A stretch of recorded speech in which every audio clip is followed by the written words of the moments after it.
대학장님 말씀하시고 그 다음에 잠시만 IR센터 예. 최윤만 교수님 먼저 하시고 소진현 학장님 먼저 그 다음에 하시고 그에 앞서서 우리 총장님께서 김경문 총장님께서 축사를 해주시면 합니다. 예.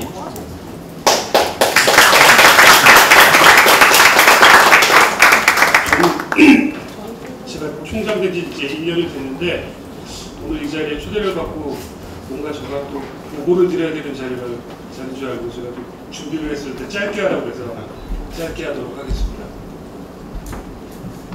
지난 1년 정말 금세 지난 것 같습니다. 제가 제 컴퓨터, 총장실 컴퓨터에 바탕화면에 2개를 깔아놓고 항상 출근하면 다시 읽어보고 했는데 그 첫 번째가 작년 제가 취임사 때 했던 그 취임사 전문을 좀 읽어보고 시작합니다. 그래서 약속했던 것들 얼마나 하고 있는지 어느 정도 되고 있는지를 기억하려고 하고 평가하려고 하고 있고요. 두 번째로는 요즘에 졸업식을 불렀고 오늘 퇴임 예배, 직원 퇴임 예배에서도 불렀는데 우리 학교 교과를 PDF 파일로 올려놓고 제가 읽어보고 합니다.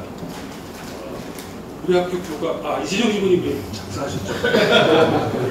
이건영 선생님이 작곡하셨고 처음에 제가 처음 불렀을 때는 이게 뭔가 했는데 교과를 부를 때마다 우리 학교의 소명이 뭔가를 다시금 깨닫게 되고 작품의 상황을 보면 정말 우리 학교의 소명이 귀중하지 않나 이런 생각이 듭니다. 간단히 말씀드리겠습니다. 전체적으로 잘 되고 있습니다. 제가 4년 임기 중에 1년을 돌이켜보면 여러 가지 고비가 있었는데 교직원들의 정말 뜨거운 헌신과 지시 속에서 그 고비들을 잘 넘기고 있다고 저는 생각합니다. 그리고 여러 가지로 노력을 하고 있습니다. 그래서 단 1%의 가능성이 있으면 그걸 버리지 않고 여러 가지 시도를 하고 있고 그것들이 어떤 형태로든지 올해 말에 좀 작은 열매라도 맺기 위해서 노력을 하고 있다는 점 말씀드리고 싶습니다. 구체적으로 좀 말씀을 드리면 내년에 우리 학교가 건학 110주년 그리고 종합대학 개교 30주년을 맞이해서 큰 변화가 필요하다고 저는 생각을 하고 있고요. 그것에 맞춰서 제일 먼저 지금 고민하고 있는 건 우리 학교의 거버넌스를 좀 더 변화시키기 위해서 노력을 하고 있습니다. 그래서 제가 취임사에서 약속했듯이 더불어숲의 범위를 넓히고 폭을 넓히는 작업을 노력을 하고 있습니다. 그래서 그것이 우리 학교 거버넌스의 변화로 이어질 수 있도록 노력하고 있다는 점 말씀드리고 싶습니다. 그리고 그 부분에는 이 자리에 와주신 퇴임하신 여러 선생님들의 노력과 지지도 필요하다고 저는 생각을 하고 또 그 지혜들도 저에게 도움이 될 수 있다고 생각을 합니다. 그래서 그런 부분에서 함께 좀 논의해 주셨으면 좋겠고요. 그 다음에 내년에 3주기 인증평가를 지금 준비하고 있습니다. 그래서 내년 이맘때쯤이면 우리가 인증평가를 잘 통과해서 좀 더 발전할 수 있는 우리 대학의 기초가 좀 세워질 수 있도록 하도록 하겠습니다. 마지막으로 새롭게 우리 대학이 변화하기 위해서는 학부와 대학원의 개혁이 필요합니다. 그래서 학부 전공이라든지 대학원의 새로운 개편이라든지 이런 것들을 준비하고 있고요. 이 부분에 있어서는 진윤국 부총장님이 열심히 지금 안들을 만들고 계시니까 여러 교수님들의 많은 협조와 또 지혜를 좀 구하고자 합니다. 그래서 바쁘게 지나가는 1년이지만 내년 1년 또 잘 준비할 수 있도록 최선의 노력을 다하겠다고 말씀드리겠습니다. 감사합니다. 감사합니다. 우리 방학 들어가기 전에 우리 교수의 운영진이 총장님 찾아뵀는데 1년 좀 넘으신 거죠 이제. 그동안 많은 일을 하셨지만 특히 학생들을 직접 총장실에 초청을 해서 면담을 했는데 800명 넘게 이렇게 직접 면담을 하셨다고 제가 알고 있습니다. 그래서 노고가 너무 많으셨고 앞으로도 많은 일 또 학교의 미래를 위해서 큰 기여를 해주시라 이렇게 믿고 있습니다. 자, 요게 이제 아주 실무적인 건데 혹시 태임 교수님들 차를 이렇게 물어봐서 이게 저 차량 번호를 우리가 가지고 있었는데, 그냥 자차로 오시잖아. 승님. 예, 그럼 저녁 식사까지 해서 맥주도 한잔 하고 가시면 좋겠습니다. 예, 예. 자, 그러면은, 참, 제가 우리 교수회의 그 운영진을 다시 한번 좀 회의하기 전에, 소개해 드리고 싶습니다. 바로 제 옆에 있는, 총무를 맡고 계시는 박남기 교수님. 예. 그리고, 회의를 맡고 계시는 조경희 교수님 어디 계시죠? 예, 예. 네, 수고를 많이 해주시고 계십니다. 그리고, 운영진으로 우리 윤석준 교수님. 예. 박정식 교수님 오셨는가요? 교수님. 그리고는 지금 다른 운영진 선생님들은 좀 천천히 오시라고 있습니다. 자, 그러면은 먼저 우리 최영묵 IR 센터 센터장님으로부터 간단한 말씀을 듣도록 하겠습니다. 예, 안녕하세요. 경무처장입니다. 교수님들이 한자리에 모이시는 게 쉽지 않아서 오늘 교수의 콜로키움에 저희가 요청을 드렸습니다. 총장님 말씀하셨듯이 우리가 선지기 평가 인증 준비에 지금 박차를 가하고 있는데 관련해서 오늘 2가지 정도를 이제 보고 드리고 아마 이제 김성임 선생님 발표로 넘어갈 것 같은데 2가지는 하나는 이제 저희가 이제 강의평가 문항을 좀 조정을 했습니다. 그게 만들어진 지가 오래돼가지고 좀 교육 전문가들 자문도 받고 그래서 조금 더 좀 쉽게 평가하고 좀 이럴 수 있게끔 변화를 준 거를 소개할 거고요. 그리고 지금 우리의 이제 평가 인증 관련해서 핵심적인 과제 중에 하나가 이제 교육의 수월성을 어떻게 제고하고 있느냐를 입증하는 것인데요. 그래서 이제 모든 전공에 제가 부탁드렸던 게 이제 전공 CQI 말씀드렸었잖아요. 그래서 교육 품질 관리인데, 그러니까 교육의 목표를 정하고 그거를 어떻게 할 것인지를 이제 강의 계획에 담기고 그에 대한 평가가 있고 그것을 담아서 다음에 강의 기획서에 담고 이렇게 환류 순환을 하는 시스템을 구축하고 그에 따른 성과를 만들어라. 이게 이제 주요한 요구이기 때문에 전공 CQI하고 이제 교양 CQI 2가지가 다 진행되고 있는데요. 그래서 이제 강의 평가 개선에 대해서는 저희 IR 센터 김홍철 선생이 나와서 설명을 해 줄 겁니다. 그거하고 이제 전공 CQI 시스템 한 5분 정도 내로 얘기할 거고요. 이어서 이제 서진환 교양대 학장님께서 교양 CQI 간단하게 말씀드리고 마치도록 하겠습니다. 감사합니다.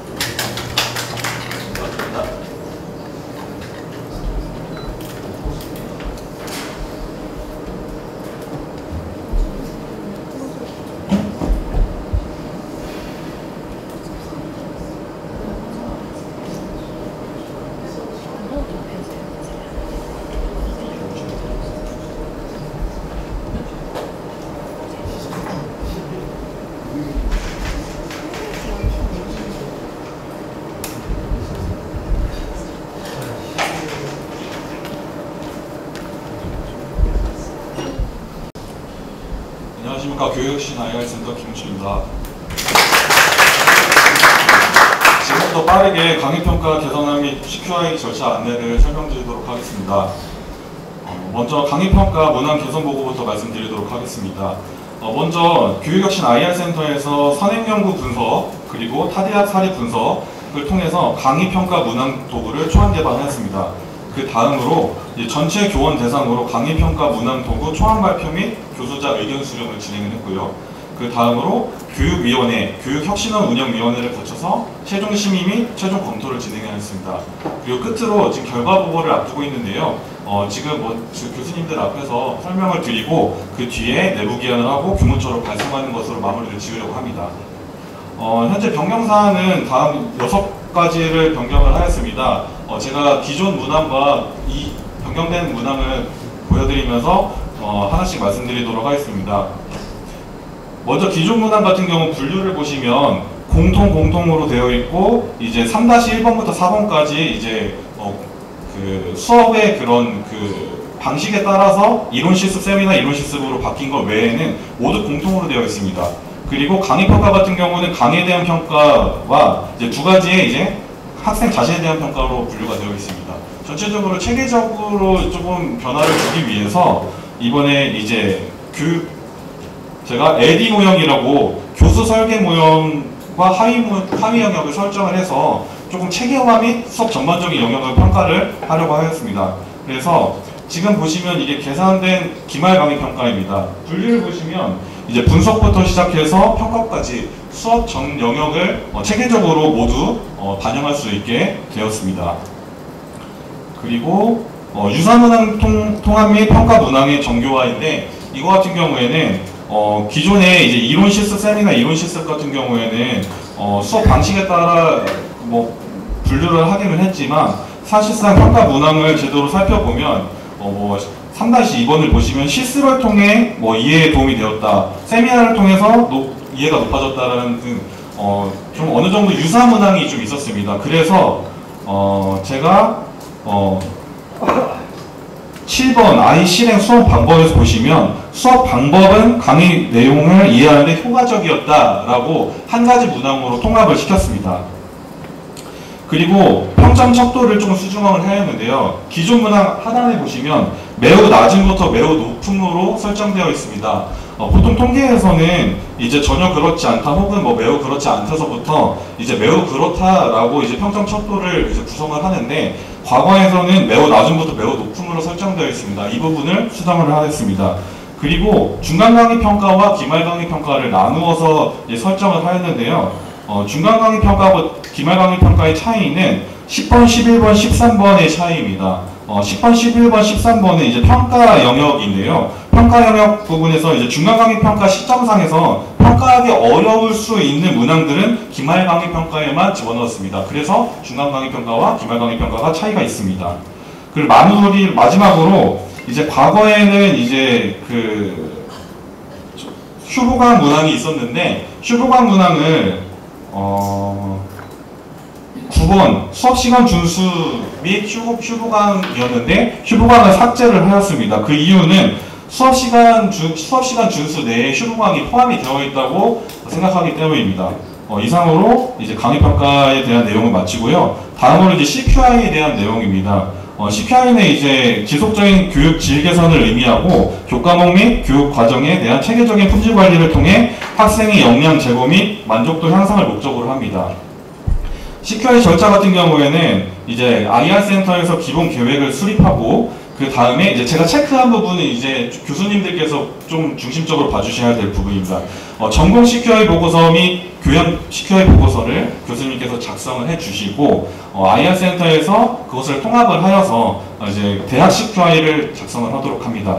그렇게 해서 대학 CQI 보고서를 교육과정운영위원회에서 이제 1차 검토를 하고, 그리고 IR 센터에서 보고서를 수정 보완합니다.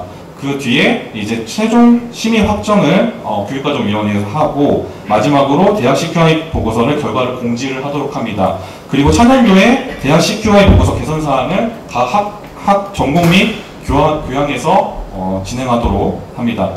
요청사항은 간단합니다. 기존에 저희가 CQI 보고서를 한류 보고서를 작성한 것을 이제 길게 풀어 놓은 건데, 나는 동일합니다. 다만 각각 다른데요. 과거에는 이제 교육 만족도 조사 등을 반영한 개선 실정 및 개선 계획을 작성을 하였는데, 이것뿐만 아니라 이번에 전공 능력 진단 도구를 개발을 했으니 전공 능력 진단 도구도 역시 반영을 해서 개선 실적과 개선 계획을 작성을 하면 CQI에 도움이 될 것 같아서 포함을 하도록 하였습니다. 여기서 또한 요청사항이 한 가지가 더 있는데요. 교수님들께서는 이 전공능력 진단을 위해서 각 전공별로 이제 재학생들에게 참여를 독려를 해주시면 감사드리겠습니다. 각 학과 전공에서 좀 힘들게 전공능력 진단 도구를 개발을 하셨는데 학생들이 참여를 안 하면 소용이 없습니다. 그렇기 때문에 교수님들께서는 조금 번거로우시겠지만 조금 참여 독려를 해주시면 감사드리겠습니다. 그리고 교양 CQI 보고서도 이제 교육과정 CQI 그리고 강의평가 및 교과목 CQI를 그대로 동일하게 전공과 동일하게 진행할 예정이고, 교양 같은 경우에는 전공 능력 진단 도구가 없으니 SE카를 추가로 반영을 하기로 하였습니다. 이상입니다.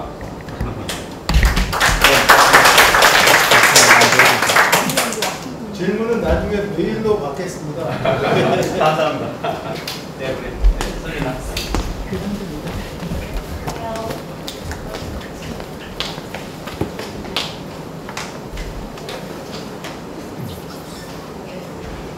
제가 어저께 밤에 그렇게 발표하게 될 걸 모르니까 밤에 그렇게 하게 돼서 제가 아까 마이크를 좀 사용하시면 좋겠어요.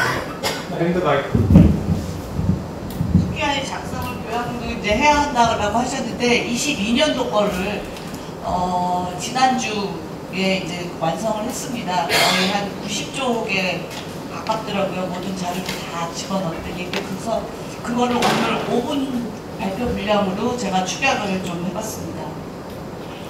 목차는 그러니까 전공에서 이미 CPI 보고서 작성하신 학과장님들, 그러니까 전공 주임 선생님들 계실 텐데 교양 같은 경우는 크게 이제 두 개로 나누어서 이루어지고 있는데 첫 번째가 교육과정 운영 내용에 대해서 하고요. 운영 내용에는 교육과정 체계를 한번 보여주고 교양교육과정 교과목 편성 운영, 핵심 역량 기반 교육과정 운영 현황 이걸 보여주고 각 그 개설의 기본 정보들을 교양 필수, 교양 선택 어떻게 몇 과목이 개설되었고 뭐 이런 걸 보여주는 거가 이제 크게 하나고요. 또 하나는 운영 평가에 관한 것입니다. 그래서 교양교육과정 평가는 우선은 21학년도에 수립 개선 계획 세웠다고 치고 그때 개선 계획 했던 거에 따른 22년도 시행 여부 확인한 거, 그다음에 22년도 운영 결과에 따라서 23년도 개선 계획. 그래서 여기서 중점적으로는 이제 2번에 해당하는 거를 했고요. 그다음에 각 선생님들께서 다 참여하시는 부분이 이제 이 교과목 운영 평가인데 교과목별 강의 평가 결과를 다 교양 과목 전체를 다 취합을 해서 그게 시사하는 게 뭔지 학기별로 어떤 차이가 있는지 그런 것들을 이제 좀 약간 분석을 조금 해봤습니다. 근데 제가 이거를 보고서를 작성하면서 느낀 게 교육부 평가, 인증평가 이런 데서 쓰라고 하는 이런 것들이 괜히 맹탕으로 아무거나 하라고 고생만 시키려고 하는 게 아니라 이걸 해야겠구나.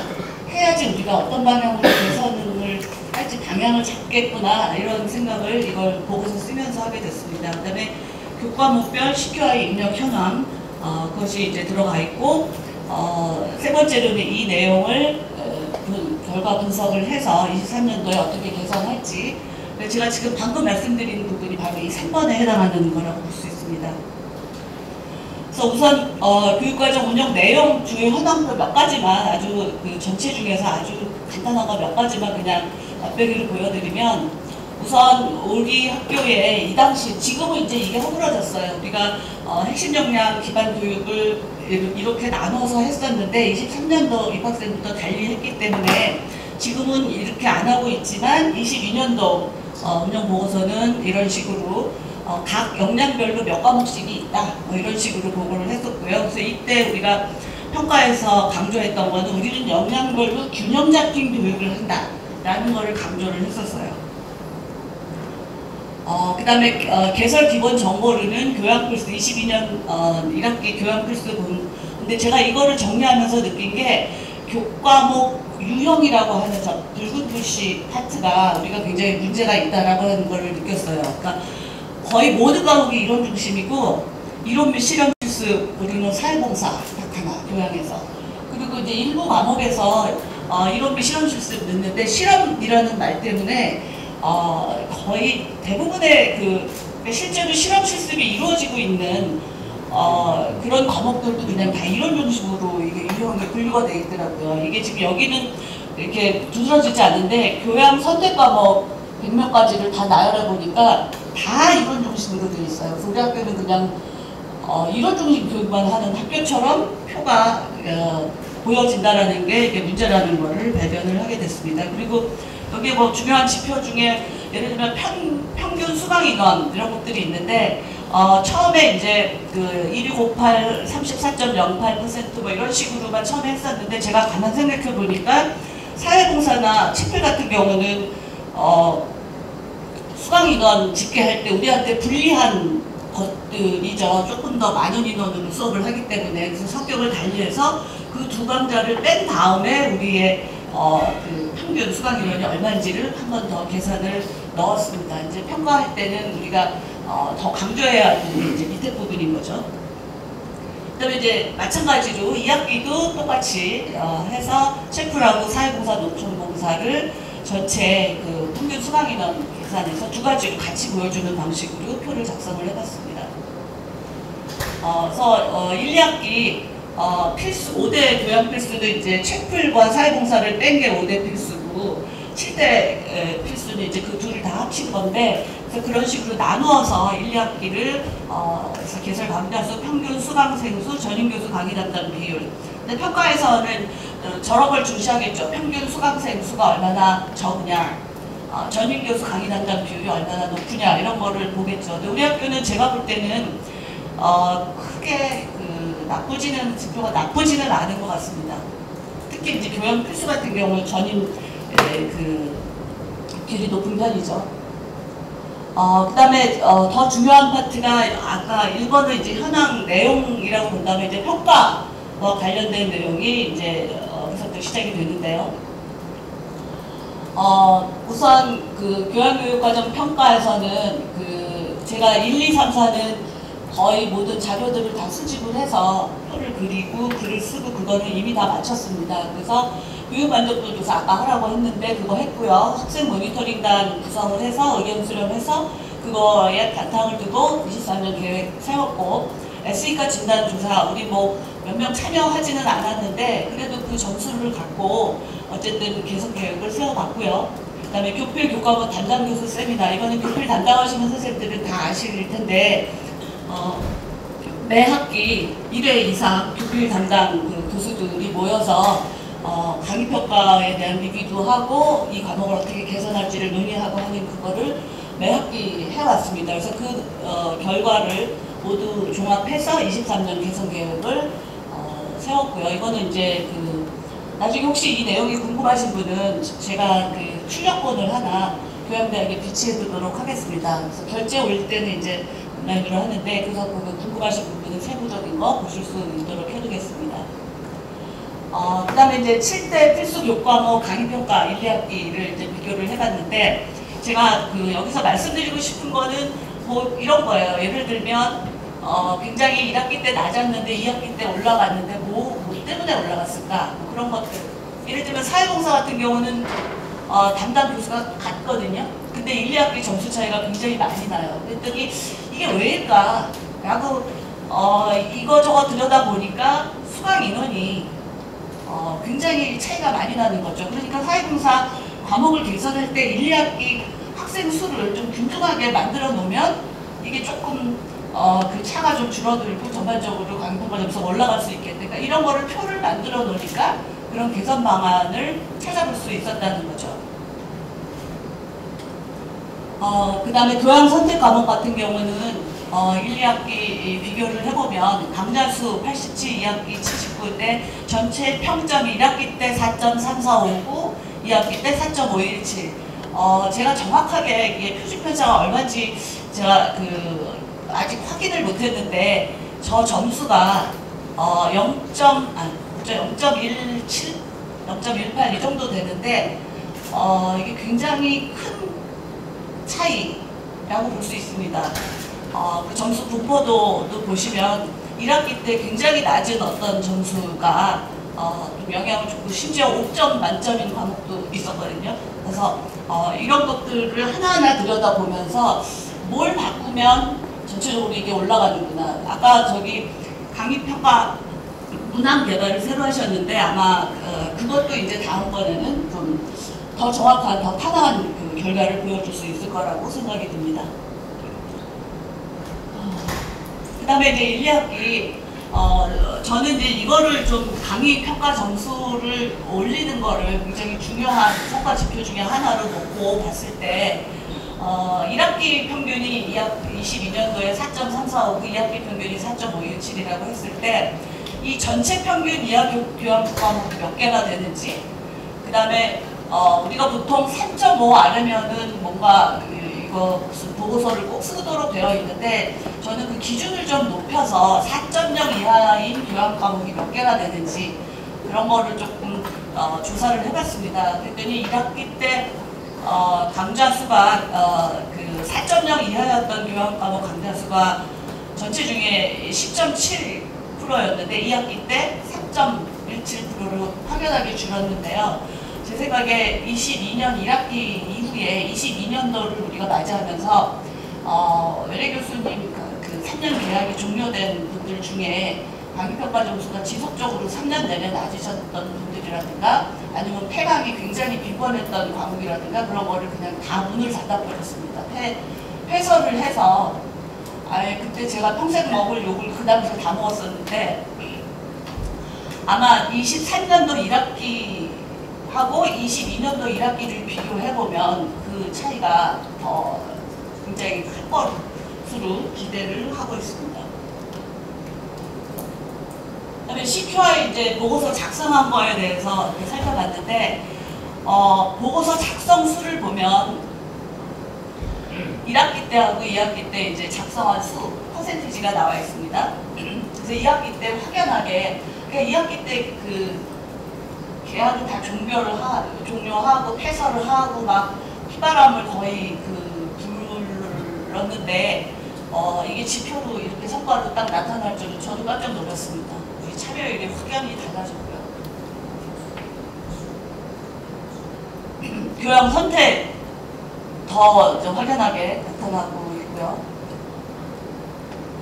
그 다음에 이제 CQI 각 교수님들이 자기 과목에 대해서 저도 이제 항상 써왔고 쓰게 되어 있는데 그거를 제가 거의 한 몇백 개에 걸친 거를 그냥 거의 다 읽어봤거든요. 그랬더니 굉장히 잘 쓰시는 분도 계시는데 이렇게 쓰면 안 되겠다라고 하는 거를 몇 개만 아주 몇 개만 불러왔습니다. 이런 식으로 쓰게 되는 것들은 CQI 보고서 쓰나마나 라고 생각이 되는 그런 대표적인 사례라고 볼 수 있습니다. 그럼 어떻게 써야 하느냐? 제가 볼 때는 우리가 대체로는 중간 기말 평가 학생들이 쓴 내용을 기초로 그거를 읽고서 그거를 반영하는 방식으로 우리 양식이 아예 만들어져 있기 때문에 그런 식으로 개선 방안을 쓰고 그런 식으로 이제 분석을 하게 되는데 그거는 우리가 실제적으로 CQI에서 써야 하는 강의 개선 보고서죠. 거기에 써야 하는 아주 일부에 불과한 거죠. 그래서 정말 중요한 거는 내가 세웠던 교육 목표가 이 강좌의 교육 목표가 있는데 그 교육 목표를 달성했느냐. 그 다음에 핵심 역량, 교양 같으면 핵심 역량, 전공 같으면 전공 역량이 있는데 내가 교육 목표를 이렇게 세우고 그 과목의 핵심 역량을 뭘로 매칭을 해놨으면 그래서 이 강좌가 끝난 다음에 그 핵심 역량이 향상이 되었느냐. 이거를 사실은 CQI에서 가장 중요하게 써야 한다는 거죠. 근데 우리는 양식 자체가 학생들이 쓴 내용에 대해서 반응만 하는 그런 방식으로 이루어져 왔다는 거죠.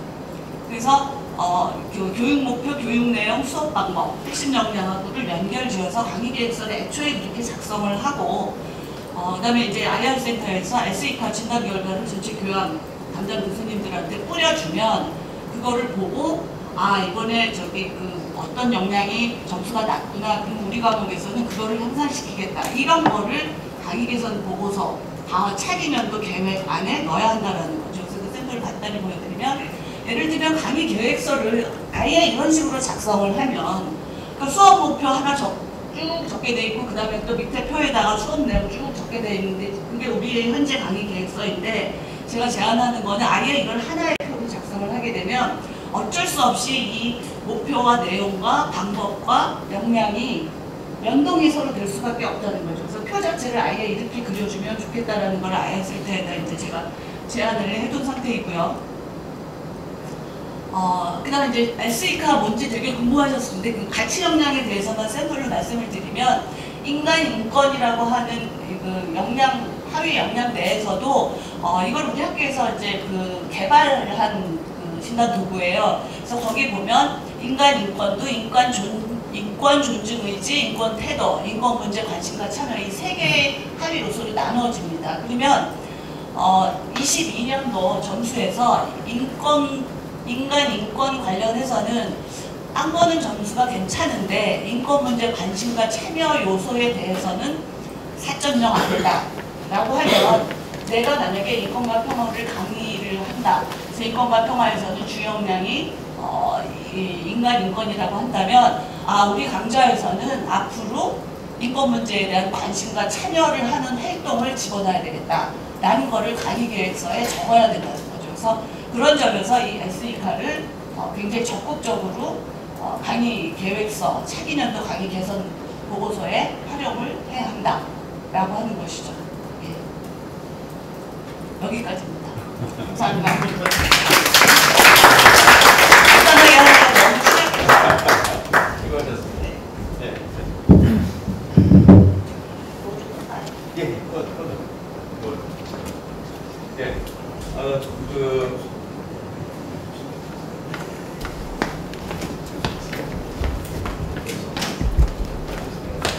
예, 교육과장님 말씀하신 대로 질문과 관련된 사항은 메일로 이렇게 두 분 교수님한테 보내주시면 감사하겠습니다.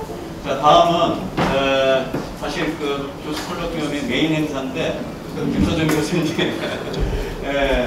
준비 부탁드리겠습니다.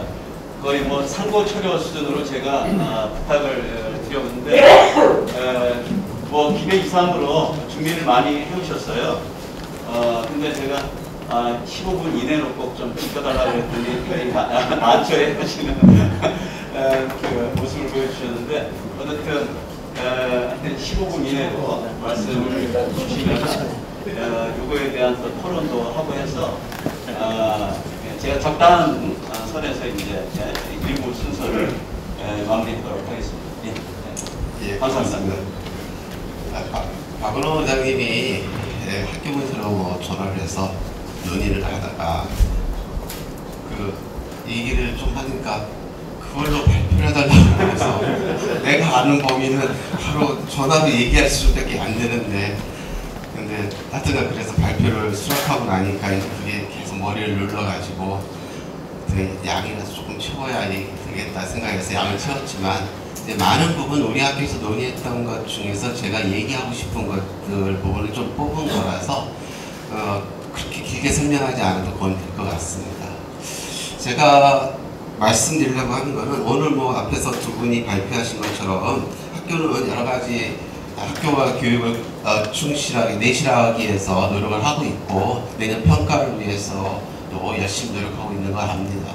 그런데 그 와중에 조금 더 신경을 썼으면 좋겠다라는 점 하나 하고 제가 나중에 말씀드리겠지만 홈페이지에 들어가서 확인해 보니까 아직은 장기 발전 계획이 끝나기 전이라서 그런지 우리 학교의 교육 목표나 비전 이런 것들이 여전히 우리가 익히 알고 있는 걸로 되어 있어서 그렇다면 앞으로 우리가 이것들을 어떻게 유지할 건가 아니면 좀 더 변화된 환경에 맞춰서 진화시킬 건가 이런 것들을 고민해야 되는 게 필요한데 우리가 조금 그런 고민은 부족하지 않냐 이런 생각이 들었어요. 왜냐하면 항상 학교가 작은 인원으로 학교에 대한 평가에 대응하다 보니까 우리가 나름대로 이렇게 조금 더 여유를 갖고 진작에 논의할 수 있는 인력이나 시간이 부족한 거 아니냐 이런 생각이 들었습니다. 그렇지만 아까 말씀드린 대로 필요하다. 더군다나 제가 생각하기에 그게 얼마가 될지 모르지만 우리 학교에서 이루어지는 어떤 성과가 우리 학교에 지금 부족한 안정적인 적자율의 재원 이 문제하고 어떻게든 연결시켜서 도움이 되는 것이 선순환 아니겠는가 이런 생각을 했죠. 물론 이게 과연 그렇게 될지 안 될지에 관해서 정당해서 얘기할 수는 없지만 우리 학교와 지향해온 거하고 연결시키는 것이라면 좀 해볼 필요가 있겠다라는 얘기를 하는 겁니다. 앞에 것들은 주로 그냥 현황에 우리가 다 익히 알고 있는 것들이라서 뭘 얘기하려고 했다는 얘기 그냥 간단하게 언급하는 거 넘어가겠습니다. 어쨌든 간에 일단은 재정 위기죠. 그리고 총장님이 아까 말씀하신 것처럼 정말 노력을 해서 이게 위기가 파국으로 가지 않은 상태에서 자꾸만 넘어가고 있긴 하지만 아직 이 위기에서 벗어난 건 아니라는 생각이 듭니다. 그랬을 때 그 상황에서 우리는 뭐라고 하는 게 아니라 실질적으로 발생하는 현실이 그 속에 사기 저하가 발생할 수 있고요. 그냥 보시면 알 겁니다. 저는 급여의 문제는 오히려 구체적이라고 생각합니다. 내가 이 학교에서 무엇을 할 수 있는 여지가 있어 보이냐 없어 보이냐 이게 중요한 건데 그 부분이 지금 사실 줄어들고 있다. 그리고 다른 이야기를 하기가 좀 어렵다 이런 거고요. 거기다가 물적 자원이 부족해지면 잠재력이 상실할 수밖에 없는 건 당연한 건 아니냐 이런 거죠. 우리가 예를 들면 조금 당장에 학생들이 좀 적게 들어도 이게 우리가 시도해 볼 수 있는 중요한 과목이다 생각하고 그걸 개설하고 학생들의 반응도 보고 이래야 되는데 우리는 그런 판단을 할 수 있는 여지가 지금 없는 상태인 건 다들 공유할 것 같은데, 그런 의미가 그렇다면 결국은 그게 결국 교육이익으로 직결되지 않겠냐 이런 겁니다. 왜냐하면 저는 두 가지 점에서 우리가 생각해 볼 필요가 있다고 말씀드리고 싶은데, 하나는 다른 학교하고 어떻든 간에 대학이라는 이 공간 내에서 대학 영역이라는 공간 내에서 경쟁을 해야 되는데 다른 대학이 하고 있는 것과 같은 방식에서 우리가 더 잘하리라는 보장은 없습니다. 그런데 다행인 것은 다른 학교가 하고 있는 게 본은 아니에요. 모범은 아니에요. 진짜 대학다운 대학은 우리가 제대로 하고 하려고 노력을 했다 적어도 이렇게 생각을 하죠. 따라서 그런 점에서 우리가 그거를 잘 살려내면 차별화된 대학을 만들고 대학다운 대학을 만들 수 있다. 이런 저는 기대가 있습니다. 그래서 오히려 그런데 하기에 지금 재정의 문제라는 게 교육 이기로 갈 수 있는 거다라는 겁니다. 왜냐면 우리는 평가를 받기 위해서 다른 대학에서 하는 것들 꼭 해야 하는 것만으로도 지금 바쁜 상황이거든요. 그래서 우리는 재정위기를 극복하는 게 필요한데, 재정위기를 극복하는 게 지금 대학의 경선적 유지를 할 수 있는 정도로 극복하는 것에 조금이라도 넘어섰으면 좋겠다라는 거고, 학교가 비를 가지고 학교를 유지할 수 있는 걸 지금 열심히 노력하고 계시고 될 거라고 믿습니다. 그런데 과연 지금 하고 있는 게 우리가 말하는 조금 더 차별화된 대학을 만들기 위해서 교육 위기를 극복하고 오히려 우리의 정책을 극대화할 수 있는 그러한 투자를 할 수 있는가? 그런 비용을 지금 우리가 만들기 위한 부가적인 노력을 하고 있는가? 이런 거에 관해서 아쉬움이 좀 있다는 생각이고요. 지금 앞에 얘기한 거 등록금 인상 이게 조금 여기 학생들이 있어 민감할지 모르지만 등록금 인상해야 된다 안 해야 된다가 아니라 등록금의 문제는 사실 우리 재원에서 굉장히 중요한 관건이 되니까 그럴 수 있고요. 내년에 통과해야죠. 외국 프로젝트 해서 조금이라도 간접비 비록 많지 않지만 조금이라도 확보하는 게 중요하죠. 국제학부 신설하겠다고 해서 지금 하고 있고 열심히 해서 거기서부터 조금이라도 재원을 확보해야죠. 저는 국제학부 신설이 재원의 문제만이 아니라 다양성이라고 하는 측면에서도 교육이 가야 될 방향이 있기 때문에 좋다고 생각합니다. 그런데 이제 그게 어떤 상황이 되어 있는지는 모르겠어요. 학교가 조금 시간이 있으면 대답해 주면 좋겠지만 그런 것들을 좋습니다. 그리고 또 많은 기부금들 기부금도 들어오고 있으니까 그것도 열심히 꾸준히 유지해야겠죠.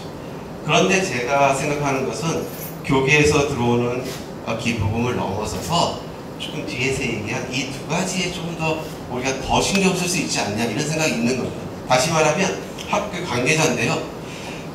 지금 졸업생들도 기부금 내고 있을 수 있겠지만 졸업생들이 내는 단순히 내가 졸업한 학교라는 개념이 아니라 내가 졸업한 학교가 잘 되야 되는데 잘 되고 있는데 뭘 이렇게 해보겠다는데 하는 뭔가를 제시해서 그래서 기부금 내겠다 이런 마음이 저절로 들게 만드는 준비가 필요하다 이런 얘기죠. 그러니까 졸업생도 있고요. 다른 학교를 보면 재학생도 있고요. 재학생의 학부모들도 기부금을 냅니다. 그런데 내가 다니는 학교, 내 자녀가 다니는 학교니까 기부금 낼까요? 아니죠. 진짜 내가 자녀가 선택한 이 학교가 내 자녀의 성장에 도움이 되는 교육을 하고 있구나라는 학부모의 판단이 필요한 거죠. 네, 그런 부분에서 필요하고 이제 조금 더 강조하고 싶은 건 사회적 지원인데요. 2013년에 여러분도 기억하시겠지만 대학 재정지원대학이 걸려서 우리 학교 굉장히 위기를 겪었어요. 그래서 그때 경영혁신위원회를 소위원회를 만들어서 그 보고서를 작성을 한 바가 있습니다. 그 작성하면서 그때 나왔던 핵심적인 게 뭐냐면 아까 총장님도 말씀하신 것처럼 거버넌스를 조금 바꾸자. 그래서 조금 더 이렇게 유연하게 사회적 요구에 대응을 하자라고 하시는 취지라고 보는데 그런 제안을 했었습니다. 그리고 그게 한 10년 동안 사실은 주장만 있었지 현실화되는 바는 없는 거죠. 그런 상황에 있는데 그때 당시 얘기한 게 뭐였냐면 그때 당시 저는 이런 말도 들었어요. 야, 그때 당시가 2000년대 박근혜 정부니까 박근혜 정부한테 선거에 대한 탄압받은 거 아니야? 왜냐면 박근혜 정부와 다른 나름대로 사회에 필요한 가치를 제시하고 교육하는 학교라는 충분한 이미지가 있었기 때문에 도와줘야 되는 거 아니야? 이런 얘기까지 나왔었습니다. 그 사람한테 도움이 필요하면 말할게요. 지금은 아직은 이렇게 얘기했어요. 왜냐면 학교에 움직임이 없었으니까. 그럴 때 나왔던 우리의 고민들이 있는 거죠. 그 고민들이 그걸로 끝난 거냐, 아니면 10년이 지난 지금도 유효하냐, 또는 부족하지만 만들어야 되느냐 하는 문제들을 말씀드리고 싶은 거거든요. 즉 기부금 중에서도 학교 관계자라고 불린 학부모들이 만족스럽게 또는 재학생이 만족스럽게, 그리고 차별성 있는 대학, 대학다운 대학을 만들어서 우리 이런 대학은 재정이 어려우면 사회가 도와줘야 되는 거 아니에요? 라고 자신있게 얘기할 수 있도록 우리가 준비해야 되고 하고 있느냐라는 점을 얘기해보자는 거였습니다. 아까도 말씀드린 것처럼 2013년에 그래서 비전위원회 만들고 교육혁신소위원회, 경영혁신소위원회를 만들어졌습니다. 거기에 비전위원회가 얘기한 것들입니다. 우리 지금도 하고 있는 열린 난성인가 인간화 사회화 민주화라는 해석들이 그때도 있었고요. 그때 저는 그 비전위원회가 내놓은 보고서 중에 가장 의미 있는 표현은 대학다운 대학이었다고 생각합니다. 성공의 대학은 적화대학이라는 데 의미가 아니라 대학은 좌와 우와 모든 것을 포괄하면서 성장할 수 있는 그런 데인데, 우리나라 대학의 현실이 그렇지 못하기 때문에 성공의 대학이 그런 부분을 포괄하기 때문에 그렇게 보이는 것뿐이다. 우리는 그런 대학다운 대학을 만들어야 된다. 그게 우리 학교가 2018년에 교양교육을 강화하고 학부제를 도입하면서 융합교육을 얘기했던 근간이라고 생각합니다. 그래서 학습자 중심의 교육이라고 하는 것도 얘기를 하죠. 근데 그냥 제가 더 말로 길게 하는 것보다 눌러보셔도 충분히 알 수 있는 거기 때문에 더 말씀 안 드리겠습니다. 그러면서 뭐라고 하냐면 불업이라는 표현을 썼는데, 제가 보기엔 분과화된 대학 교육의 체제를 극복했던 얘기를 했는데, 그게 2018년에 융합교육을 한 거죠. 사실은 이때 관여했던 분이 또 우리 2018년 교육계획 때 주도적인 역할을 했기 때문에 아마 반영할 수 있었다고 생각합니다. 저는 잘 됐다고 생각합니다. 그리고 이제 인재상도 제시해야 된다고 하고, 공공성이라는 걸 강조하고, 민주주의 강조하고, 그리고 특히 탁월성도 강조하면서 여기서 말하는 핵심이 뭐냐면 배움은 즐거운 깨닫는 학습 공동체를 만들자라고 했습니다. 저는 이런 것들이 다 2018년 우리 학부 교육 개혁에 반영돼 있었다고 생각합니다. 그런데 학부제에서 어떻게 평가할 수 있을까? 우리가 그 부분을 정말 학부제 도입했을 때 그 취지에 맞게 평가를 고집스럽게 견제해서 나가야 된다는 그런 전제를 얘기하는 거예요. 그때 당시에 도입했을 때 우리가 했던 거를 정확히 달성하거나 달성하지 못한 부분을 정확히 평가하는 냉정한 평가가 사실 그 다음 단계에 첫 번째 발걸음이 돼야 된다라고 하는 점에서 봤을 때 과연 그랬는가라는 아쉬움이 좀 있습니다. 학부제 도입 이유는 학교에서 내세운 거는 학령이고 감사에 따른 입학전입니다니 대학평가에 대비한 교육 혁신이 빠졌네요. 이렇게 하면 혁신이 안 되는 거죠.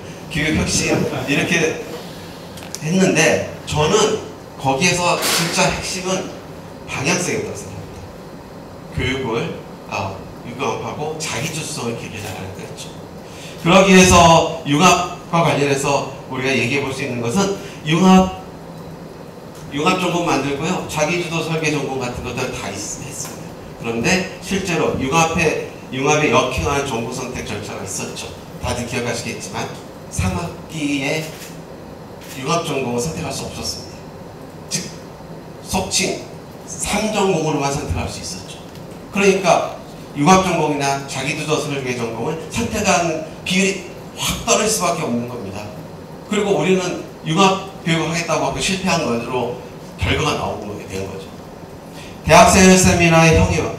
사실 대학생활 세미나는 자기주도적 학생으로 성장을 시켜서 그냥 선생님들이 강의만 하면 전공 들어왔을 때 학생들이 스스로 자발적으로 내 필요한 거 찾아서 교육하게 만들겠다. 이게 교양교육을 강화한 목적이었습니다. 그런데 제가 들어간 대학생활 세미나에서의 교육의 많은 부분들은 그렇지 않았습니다. 학교 소개하고, 그리고 학생들한테 독서 계획이 왜 필요한지보다는 독서 계획 목록 만들어주고, 저는 제가 조심스럽지만 감히 얘기한다면 그 그때 당시에 우리 그 IS한테 해당되는 그 일을 하신 김홍천 선생님이 하여튼 제 이름 기억이 안 나는데 박모라는 선생님께서 우리 학교에 계실 때 실제로 우리 수련회 가서 이런 이야기를 했습니다. 담당 교수의 전문화가 필요합니다. 사실은 연대 예를 들면서 전임 교수가 안 되면 이 부분을 담당하는 전문 전임 교수들을 뽑아야 된다까지 얘기했습니다. 왜냐하면 우리가 전문적이지 못할 수 있기 때문입니다. 그러면 목표를 달성하기 위해서는 그게 맞는 방법을 채택해야 되는 거죠. 아니면 우리 교육시켜야 되는 겁니다. 거기다가 수업 내용에서 존재 성찰, 자기 존재를 성찰할 수 있는 기회를 정말 얼마나 우리가 제시했는가에 약간의 우리 반성이 필요하지 않나 이런 생각이 듭니다. 그래서 그 평가를 막 하고 하던 시점에 교수회에서 제가 의상을 해주셨는데 경영신뢰하고 교육신뢰를 구성을 해서 보고서를 낸 바 있습니다. 핵심에 여러 가지 내용이 있었어요. 지금 제가 소개하는 보고서들은 여러 가지 내용이 있었는데 그 중에서 제가 그냥 필요한 것만 뽑은 겁니다. 경영신뢰에서는 다시 한번 얘기합니다. 더학 비전을 재정립하고 교육계획 방안을 정립해라. 미래지향적 인력수급 정책에 따라서 교원, 직원, 인재영입위원회를 구성해라라고 했어요. 왜 그러냐면 이런 겁니다. 평가할 때마다 2년, 3년마다 어떻게 좋은가 방법을 생각하면 그 방법의 일관성이 떨어질 가능성이 많다는 거예요. 그래서 우리 장기 발전 계획이 있는데 장기 발전 계획이 사실 10년 전에 만들어서 명확하게 현실성이 좀 떨어진다면 그 당시에도 비전 교육계획 방안 다시 만들어서 할 필요가 있지 않냐라고 제안을 했던 거고요. 대학원도 좀 더 전략적 투자가 필요하다고 얘기를 했습니다. 교육혁신위원회는 융합 자기주도 설계 전공의 실질화라고 하는 평가를 내렸죠. 그런데 아까도 얘기한 것처럼 학교가 열심히 노력을 하고 있는 것 자체를 우리가 부정하는 그 자체를 부정하는 건 아닌데 아쉬운 부분은 분명히 있습니다. 지난번에 학제 개편 논의하는 과정에서 저는 한마디로 요약하면 촉급한 논의 아니었나. 그러다 보니까 우리가 점검할 부분 다 점검 못했다 이런 생각이 듭니다. 여러 가지 이야기들이 나왔지만 제가 생각하기에 언급하고 싶은 것만 좀 골라봤습니다. 교육 컨설팅이 이제 성과를 보여서 그거에 준해서 우리가 논의를 했다 이렇게 생각하는데 교육 컨설팅이 성과를 보였다고 학교를 판단하는지 약간 의문입니다. 특히나 더 보고서 제출의 시점에 문제가 있습니다. 꽤 늦었습니다. 그리고 4월 말까지 우리가 보고해야 되는데 그때부터 학교의 구성원들의 의견을 수렴할 만한 시간이 정말 됐을까? 이런 내 생각이 있고요. 더불어서 교육혁신안에 교육개혁 소위원회가 있었던 걸로 알고 있습니다. 그러면 한편에서는 교육 컨설팅 회사의 보고서가 늦으면 교육 소위원회에서 각 학교의 구성원들의 의견을 수렴해갖고 뭔가 이렇게 결합을 시키려는 노력이 필요했는데 그런 부분에서는 보고서 발표할 때까지 교육개혁 소위원회가 있는 걸 저는 몰랐습니다. 그러다 보니까 학생은 물론 전공 교수들이 사전에 심도 있게 논의할 수 있는 시간이 없었죠. IT 학부 논의는 예외인 건 저도 알고 있습니다. 학제 개편의 근거가 논의가 좀 부족했던 거 아닌가 하는 생각이 있습니다. 왜냐하면 이런 겁니다. 빅데이터나 인공지능 전공, 저는 유망한 전공이라고 전공만 놓고 그런데 우리 학교에 적합한가 문제를 논의해서 맞아 하고 확신을 갖고 가는 시간은 필요했다고 봅니다. 그런 점에서 그런 논의가 있었나? 교육 목표와 신입생의 종합성 문제를 정말 따져봐야 됩니다. 빅데이터나 인공지능 전공을 전공하시는 분들은 어떻게 생각할지 모르지만 밖에서 보는 사람들은 그거 우리 학교에 들어오는 애들이 할 수 있는 거야? 이런 미안한 얘기지만 그런 의문이 있거든요. 저는 제가 말하는 의견이 답이라고 생각하지 않습니다. 그런 것에 관한 점검이 있었다면 학교 구성원들이 공유해야 된다는 겁니다. 교육과정 고민이 모비하다는 것들에 대한 얘기도 있죠. 인문영화 콘텐츠 학부 예를 들어서 미안한데 콘텐츠라는 이름이 새로 붙은 겁니다. 콘텐츠가 붙어서 그러면 인문영화 콘텐츠 학부가 무엇을 더 할 건가? 이름이 바뀌었으니까 이게 이제 우리한테 당연히 확인해도 궁금한 사항이잖아요. 제가 2024년도부터 적용되는 홈페이지 학과 소개들을 쭉 가서 봤는데 2020년도하고 다를 거 없습니다. 그럼 뭐가 달라진 거지? 저는 지금 이 이야기를 하는 거는 학교가 하고 있는 거에 평가를 얘기하는 건 아닙니다. 제가 말씀드리고 싶은 것은 교육의 정책을 좀 더 내시화하는 것을 해서 그걸 가지고 재원의 위기의 일부를 극복하면서 교육 말하자면 교육으로 우리가 좀 자부심 갖고 있는 학교를 만들었으면 좋겠다라는 취지로 얘기하는 겁니다.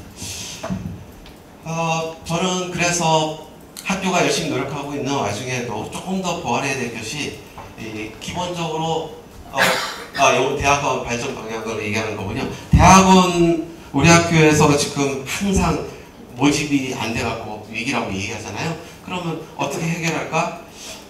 논의가 부족한 거 아닌가 생각해요. 제가 알고 있기로 대학원의 원장님이나 무슨 대학원 전공 담당 선생님 사이에서 논의가 따로 특별하게 있었던 것들이 아마 작년이 후반기가 처음인 걸로 들렸는데 몇 년 사이에. 그래서 각 대학 전공이 알아서 자율성 갖는 건 굉장히 중요하지만 그게 어우러져서 하나의 성과로 나타나는 조정의 조화가 꼭 필요한데 그런 논의가 없었던 거라고 들었습니다. 그러면은 이제 한번 생각해 보죠. 대학원이 어떻게 가는 게 좋을까? 저는 일반 대학원은 당연히 학부의 교수 구성이 어떻게 되냐에 따라서 이 대학원의 모습이 달라집니다. 그럼 이제 교수 구성이 중요하겠죠. 특수대학원은 좀 다를 수 있습니다. 전담 교수들을 운영하기도 하니까요. 근데 우리 학교는 그럴 만한 여력이 없습니다. 그래서 우리 학교는 학부를 담당하는 교수님들이 사실은 대학원, 특수대학원의 방향성까지도 긴밀하게 연계될 수밖에 없는 조건입니다. 그렇다면 교수 구성과 학부 연계성 차원에서 우리 학교의 대학원의 위기가 어디에 있을까 생각하고 이것도 하나 요인일 수 있겠다 고민해야 되는 거죠. 대학원의 발전과 그래서 이제 논의를 막 해야 되는데 논의를 하는 과정에서 그러면 우리 학교에 지금 대학원 발전 방향에 아까 말씀하신 대로 준비를 하고 있는데 그게 어떻게 결론이 날까? 적어도 구성원들 사이에 논의의 결과가 되잖아요. 근데 그 구성원 사이에 논의의 결과가 되려면 지금 현재 구성원들이 논의해야 되는 걸까? 아니면 제가 좀 이따 얘기하겠지만 우리 학교의 거의 50% 이상이 몇 년 사이에 나가는데 새롭게 우리 학교를 짊어지고 나갈 교수님들이 해야 될까? 후자가 맞는 것 같은데요. 후자가 와서 결정하기에는 너무 늦습니다. 그럼 우리가 나 자신을 버리고 우리 학교가 미래를 봤을 때 나아갈 방향을 내 존재와 관계없이 논의해주는 구성원들의 노력이 필요하고 그것을 이끌어내는 게 학교의 저는 책무라고 생각을 합니다. 그런 의미에서 그렇게 지금 진행되고 있는가 뭐 이런 생각도 듭니다. 그래서 사실은 대학원과 관련해서 조금 문의를 드리려고 했는데 아까 총장님이 부총장님 중심으로 얘기되고 있다니까 뭔가 얘기가 나오겠죠. 그래서 제가 말씀드리고 싶은 건데 사실 요 얘기하려고 한 건데 우리는 교육이라고 하는 것들이 평가를 중심으로 자꾸만 논의되면서 우리 학교와 다른 학교와 차별해서 내세울 수 있는 교육의 방향과 정책을 결정하고 그것을 가지고 사회적 지원을 끌어당기는 하나의 지렛대를 삼기도 하고 학생들이 만족해서 교육을 받아서 스스로 학교의 애정을 가지고 뭔가 학교에 하는 이 문제에 대한 고민을 안 하시는 건 알겠지만 논의 과정에서 빠져있다 라는 생각이 들어서 그 얘기를 드리는 거고요. 그래서 어차피 중간이라도 해야 되는데 보니까 장기발전계획위원회라는 것을 지금 구성해서 방금 우리가 2024년까지거든요. 그래서 또 10년에 준비를 하는 것 같은데 장기발전계획위원회가 구성된 것 같다는데 하고 학교에 문의를 드렸더니 누군지가 가는 정보는 주시고 논의를 이제 시작하는 겁니다. 그래서 앞에 교육개혁소위원회를 생각을 해보면 소통이 중요하겠다. 위원회 초안 입안 후에 의견을 수렴한다? 이거는 저는 늦다고 봅니다. 각 단위별로 교육 목표와 교육과정 고민, 아까 우리 서재원 선생님이 말씀하신 것처럼 각 단위별로 진짜 좀 더 학교의 미래를 위해서 노력하게 학교가 촉구하고 그런 의미에서 장기발전 계획과 관련해서 꼭 필요한 게 비전부터 교육목과 교육과정이니까 그런 것들을 각 단위에서 조금 더 자율성 있게 생각해보고 그래서 던져놓은 걸 가지고 학교가 1차 수련모하고 해서 조정하고 그래서 초안 내놓고 다시 또 의견 묻고 이런 몇 번의 반복 과정을 거치지 않으면 다시 홈페이지에 장기 발전 계획으로 10년 동안 있었던 것들이 실제로 우리가 매년 또는 2, 3년마다 한 번씩 하는 평가를 대비한 내용에 일정 부분 유리될 수밖에 없지 않나요? 이런 생각이 좀 들었습니다. 그래서 교육계획에 따라서 교양과정부터 전공 이르 인재상을 학생의 체계적 성장이라는 의미에서 하고, 그리고 그걸 위해서 꼭 필요한 게 그걸 할 수 있는 교수를 어떻게 지금 나가는 사람들을 채워서 앞으로 어떤 모습의 교수진을 구성할 거냐, 교원을 구성할 거냐라는 얘기를 고민해 주셔야 된다는 거죠. 그런데 개인적인 얘기지만 제가 교수 요청을 하던 게 김기석 총장님 시절인데, 김기석 총장님한테 가서 제가 다른 이런 얘기 하다가 교수 충원을 해야 될 게 뻔히 지금 보이는 상황이지 않습니까? 고민하시죠. 예. 그거 어떻게 좀 논의하시나요? 그랬더니 따로 논의하고 있습니다. 더 이상 말하지 않아도 여러분이 스스로 판단하실 거라고 믿습니다.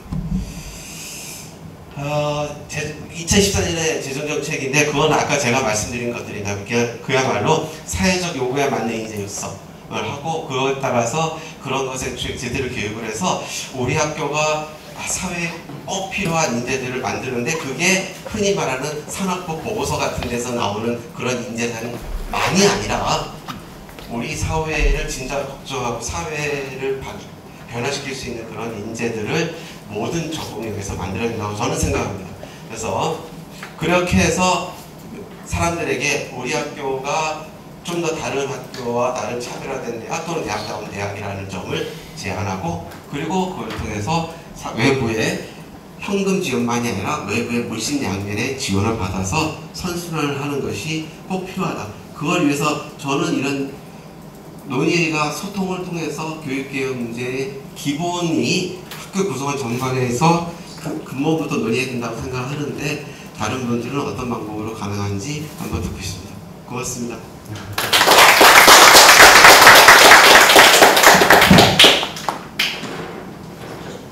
잠깐 앞에 한 10분 정도 네, 감사합니다. 우리 박남기 교수님하고 상의를 했는데 그냥 휴식 없이 진행하는 게 좋겠다 이렇게 말씀을 하셔서 그렇게 해보겠습니다. 예, 자, 그러면은 우리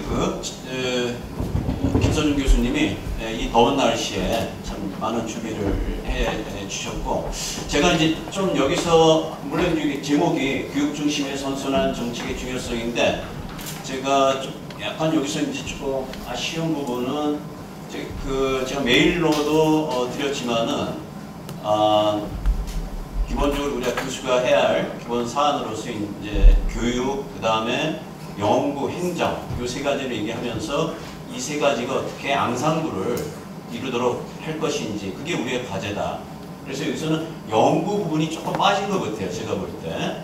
그래서 이 연구와 행정, 연구와 교육이 어떻게 잘 조화를 이뤄낼 것인가, 이 부분은 좀 생략이 된 면이 없지 않아 있는 것 같은 게 이제 제 생각인데, 어쨌든 여러 교수님께서 기탄 없이 질문 또 건설적인 제안을 해주시면 고맙겠습니다. 자, 지금 맞기 전에 제가 얘기할 때와 달리 좀 이제 강조하면, 저는 제가 말씀드린 몇 가지 중에서 핵심이 교수 충원이다. 교수 충원 계획을 빨리, 그런데 교수 충원 계획을 제대로 세우려면 학교가 어떤 방향성을 갖고 교육을 할 건가에 관한 밑그림이 빨리 그려져야 됩니다. 저는 그게 시기에 따라서 그때 필요한 것들을 조금씩 꽂는 방식이어서는 우리 학교 상황에서는 좀 곤란하다. 그 얘기 강조하고 싶습니다. 자, 우리 제가 지명으로 다른 교수님들을 생각하시는 동안에 좀 미리 좀 한 말씀 하시라고 제가 지명을 해서 윤석준 교수님, 신인 교수님으로서 이건 의무입니다. 미안하지만. 네. 마이크에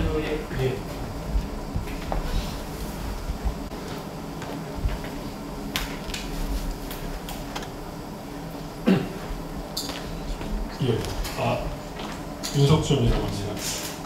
제가 지금 사실은 교수의 운영이라는 것 때문에 먼저 말씀을 드리겠는데요. 사실은 오늘 김선영 교수님 발표하시는 거에 대해서 지정 토론을 제안을 하셔가지고 제가 조금 더 생각이 논의된 뒤에 말씀을 드리겠다라고 했는데요. 조금 덜 정리가 됐긴 했지만 몇 가지 단상 정도로만 말씀을 드리겠습니다. 우선 저희 김선영 교수님께서 말씀해주신 여러 가지들이 굉장히 감사하다라는 말씀 먼저 드리고 싶고요. 사실은 이제 뭐 박은호 교수님이나 교수의 이런 선생님들하고는 여러 이야기들을 나눴지만은 사실 전체적으로 이야기를 하기에는 조금 민감한 부분들 사실 이야기를 좀 꺼내고 싶은데 그런 것들도 오늘 좀 말씀을 좀 해주셨습니다. 근데 제가 이제 한 가지 강조하신 부분들하고 연결지어서 말씀을 드리면은 교수 의장님께서도 조금 말씀해 주셨지만은 교육을 중심으로 선순환 고리를 만들어가는 것에 대해서 기본적으로 그런 것들이 필요하다라고 생각을 합니다. 근데 그와 동시에 이제 교육이 선순환 고리를 만들려면 그 앞고리가 저는 연구가 되어야 된다고 생각을 하고요. 그리고 결국은 궁극적으로 말씀하신 결국 맨파워가 가장 중요하다고 생각을 합니다. 그러니까 학교를 어떤 식으로 교육을 이끌어 나갈지 연구를 이끌어 나갈지 그 구성원으로서 맨파워가 가장 중요할 텐데 그런 것들을 위해서라도 교육과 연구가 이어져야 된다고 생각을 합니다. 그러니까 단적으로 그러니까 여러 대학들이 사실 여러 가지 시행착오를 겪고 있긴 하지만은 그럼에도 불구하고 사실 최근에 이렇게 좀 그래도 좀 참고할 만한 그런 부분들이 있었습니다. 그러니까 한국연구재단 중심으로 이제 여러 가지 연구 과제들이 또 국가에서 이렇게 대형 과제들이나 이제 그런 것들 중심으로 지나치게 의제를 이렇게 좀 한정을 짓고 이제 그런 문제점들도 있었지만 그와 동시에 이제 그것들을 중심으로 신진 연구 인력들이 성장해온 그러한 이제 생태계가 좀 있었습니다. 저희 학교 같은 경우는 이제 그러한 부분들의 생태계가 다른 학교들에 비해서 좀 약하다고 생각을 했는데요. 가장 대표적으로 이제 다른 S대학, 사립대학인 다른 두 개의 S대학 같은 경우 가장 대표적으로 그런 쪽으로 성과를 좀 거둔 경우들인데요. 주로 이제 학과들 중심으로 연구소들이 같이 결합을 해가지고 연구재단에 이제 굉장히 좀 한계는 있지만은 그런 연구과제를 통해 가지고 바로 PhD를 마치신 많은 연구 교수들을 그러니까 신진 연구자들을 학교에 모십니다. 그러면은 이제 이분들의 인건비나 이제 연구비 같은 경우들은 국가에서 이제 다 지원을 받는 것들이고요. 그런데 이제 이분들이 바로 PhD를 마치신 분들이기 때문에 학계에서 가장 앞서가는 논의들을 사실 방금 마치신 분들이고 방금 접한 분들입니다. 그래서 이제 그런 분들이 교내에서 강의를 강사로서 같이 하시고요. 그리고서 이제 그분들의 연구 의제나 그런 것들이 교내에 자연스럽게 이제 흘러드는 거죠. 그리고 이제 이분들은 각자 이 학교에 남기도 하시지만은 주로 이제 여러 학교들에 이제 새로운 신인 교수들로 구임을 하시게 되고 또 그러면은 이제 그 네트워크를 중심으로 학교 간에 같이 또 이제 공동 연구들을 진행을 하고 이제 이런 식으로 진행이 됩니다. 그러니까 이공대도 마찬가지고요. 그다음에 인문사회 계열도 마찬가지고 실제로 이제 그러한 것들을 통해 가지고 그 학교에서 가장 필요로 한 인력을 그 연구 교수님들 중에서 이렇게 오시기도 하고, 그러니까 저는 그러한 연구의 생태계를 통해 가지고 교육도 계속 이렇게 교육의 내용들이 저는 진화해야 된다고 생각을 하고요. 그런 것들이 이런 연구라는 생태를 고리를 통해서 교육도 발전을 하게 되고 그런 것들이 결국은 또 재정이란 부분에 있어서도 사실은 뭐 이것까지 말씀드리긴 좀 길어질 것 같은데요. 그 재정이란 부분에 있어서도 저는 결국은 연구 교육의 핵심 고리들을 찾아 나가면은 굉장히 크다. 그러니까 간접비가 문제가 아니라고 생각을 합니다. 간접비 차원이 아니라 왜 많은 대학들이 지금 사립대학들이 이러한 고리들에 주목을 하고 있는지 그러한 부분들에 있어서도 저는 재정적인 문제 해결에 있어서도 이 두 고리를 회복하는 게 가장 필요한 부분이 아니다라고 생각을 합니다. 두서없이 조금 말씀을 드렸고요. 예, 오늘 하여튼 여러 가지 좋은 말씀 주셔가지고 화두를 던져주셔가지고 감사드리는 말씀드립니다. 네. 전화로 그냥 대화하듯이 얘기 한마디 하면 된다고 해놓고서 지정 토론자까지 결정했습니다. 나한테 알려줬습니다. 제가 일찍이 발표를 드렸을 텐데 발표를 못 드렸어요. 그래도 준비해 주셔서 말씀하신 내용 자체에 저는 당연히 동의하고요. 실제로 그런데 그 큰 대학들이 연구 인력들을 그렇게 많이 모셔올 수 있는 있는 상황에서 자연스럽게 뭐가 중심이 되고 그래서 또 한번 그것이 특성화되고 하는 여지가 있다면 우리는 그런 여지는 사실 없잖아요. 오신 분들 뭐 나가갈 수 있는 건 아니니까. 그러면 조금 더 체계적으로 선생님들을 모시는 작업이 꼭 필요하다. 그래서 교육과 연구라는 말은 안 썼지만 그렇게 연결시켜서 염두에 두고 한 얘기이기도 합니다. 네. 또 다른 선생님들 말씀.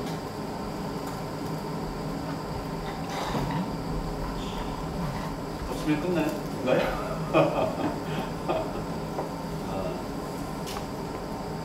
우리 조혜재 교수님 없어요.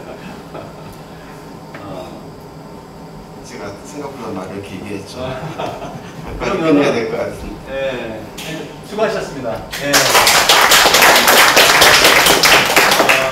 오늘 우리 임 교수님도 말씀하셨지만은 김서준 교수님이 저희한테 화두를 던져주셨습니다. 그래서 제가 교수 콜로퀴움은 계속 뭐 다음 학기에도 이어갈 생각인데 그때 주신 화두를 가지고 토론을 해야 이게 혹시 그것 좀 올려주세요.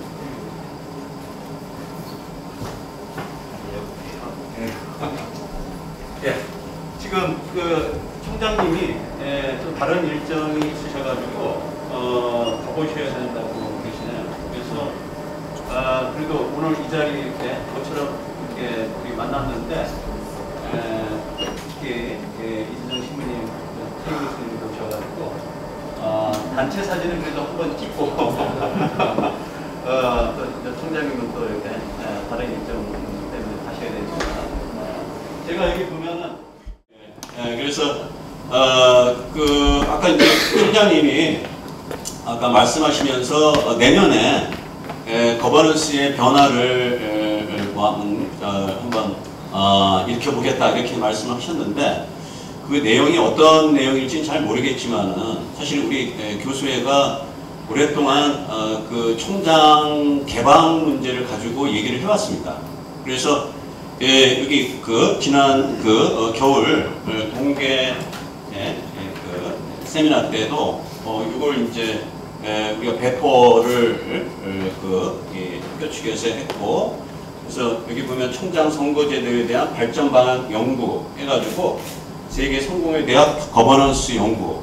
근데 여기서 가장 중요한 거는 바로 이게 이제 김은규 신부님이 책임을 지고 이걸 작성을 하셨는데, 여기에서 이제 가장 중요한 포인트는 제가 주관적으로 판단할 때 여기 보면은 그 학교 그 운영규정과 관련해 학교 운영규정과 관련해서 제43조가 총장 임명과 관련해 가지고 원래 이제 지금까지의 총장 자격 조건을 대한 성공의 성직자로 한정을 했는데, 지금 김은구 신부님은 요 책자에서 이것을 개방할 필요가 있다. 라고 이제 여기서 쓰셨어요. 그래서 제가 김은구 신부님한테 다시 한번 전화를 드려가지고 이게 무슨 토론이나 논의를 거쳐서 쓰신 거냐 그랬더니 이제 개인적으로는 개인적인 생각이다. 이렇게 얘기를 하시면서 여기에 이제 교수들도 총장이 될 수 있는 길을 열어줘야 된다. 이렇게 쓰셨어요. 그래서 어떻든 거버넌스의 변화에 대한 얘기를 먼저 총장님께서 인사 말씀에서 하셨기 때문에 제가 다시 한번 요 얘기를 했고, 자 그러면은 우리 이지정 신부님께서 먼저 이 독담과 격려의 말씀을 해주실 때 요것과 관련된 말씀도 이렇게 혹시 그냥 뭐 괜찮으시면 해주셔도 좋을 것 같고 예, 그럼 신부님 말씀부터 이제 듣도록 하겠습니다. 신부님. 대표로 말씀하시고 예. 이제 다시 한번 크게. 네.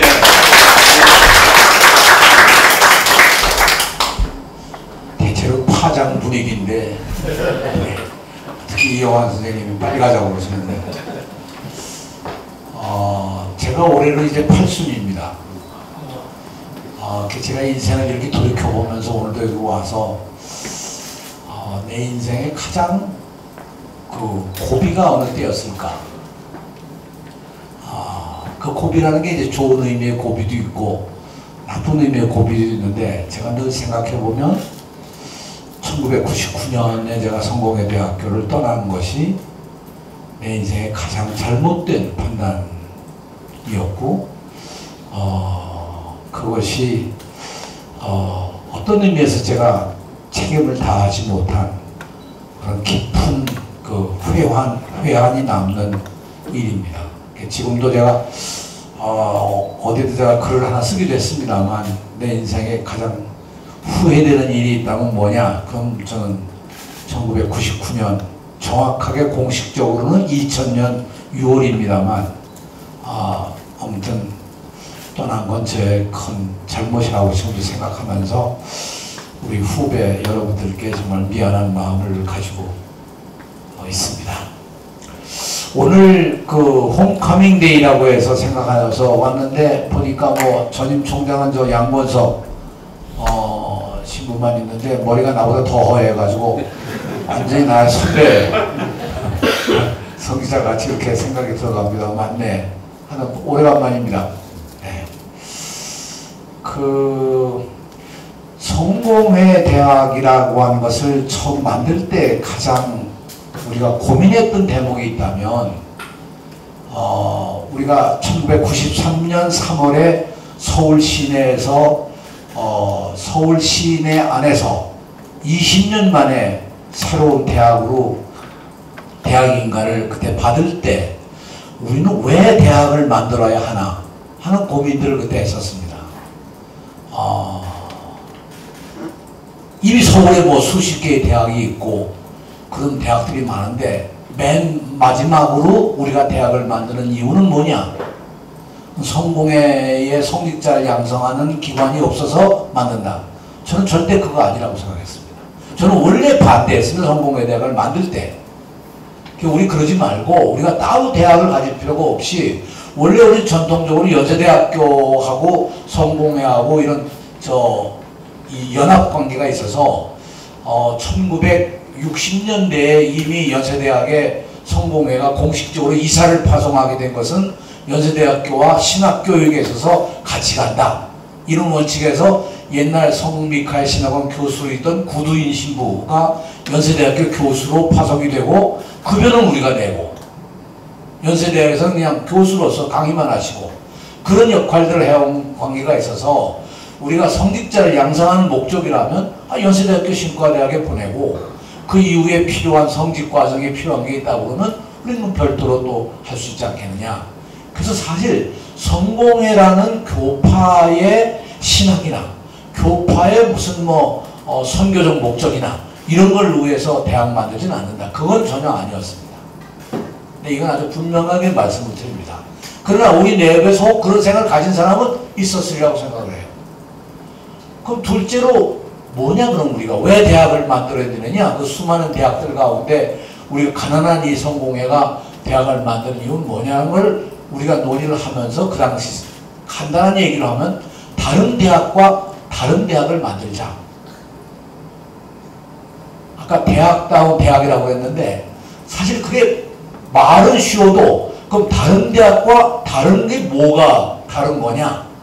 그때 우리가 내걸었던 하나의 가장 간단한 그리고 쉬운 표현은 뭐냐 하면, 우리는 다른 대학과 다른 대학을 만든다는 것은 우리는 진보적인 학문을 추구하고, 우리는 변화와 혁신을 지향하고, 그리고 우리는 한반도의 평화 통일을 목표로 삼는다.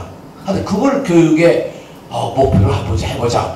이게 명문화된 건 아닙니다. 그냥 우리가 서로 논의하고 얘기 나누는 과정 속에서 있었던 일이고, 나는 그 정신이 지금도 살아있어야 역시 성공회 대학교로서의 뭐라고 그럴까, 면모가 있는 게 아닌가 생각합니다. 아까 김홍기 신부가 그 얘기 했다고 하지만 이 얘기는 사실 제가 제일 먼저 끌어낸 얘기입니다.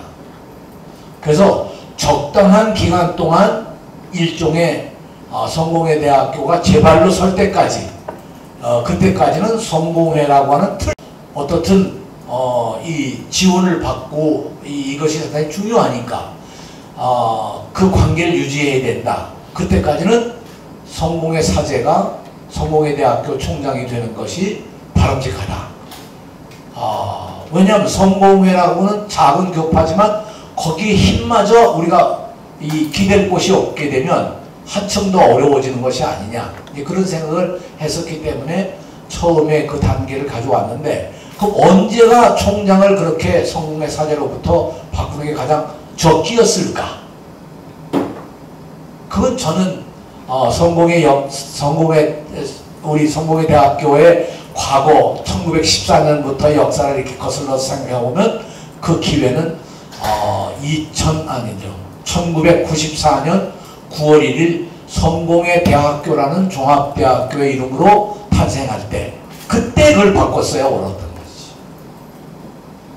그때 제가 그걸 못한 게 정말 지금도 큰 한으로 남는 이야기입니다.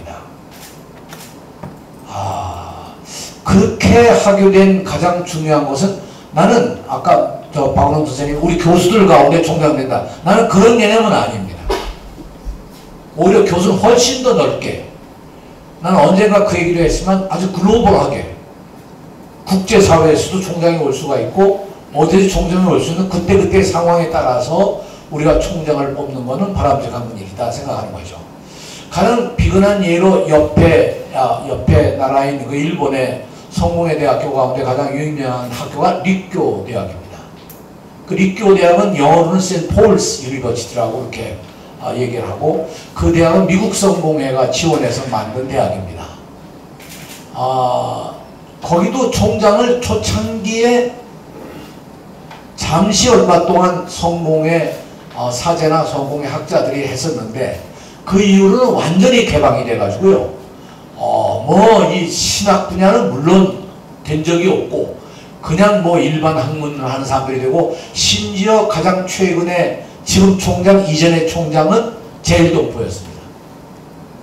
제일동포로 기독교로 가시지 않은 아주 그런 아주 좋은 학자가, 내 이름은 잊어버렸는데, 그분이 이 총장을 하고, 지금은 니시하라 렌타라고 하는 신학자가, 이 성직자가 총장을 하는데, 그것이 정말 잘된 거냐에 대해서 난 잘 모르겠습니다.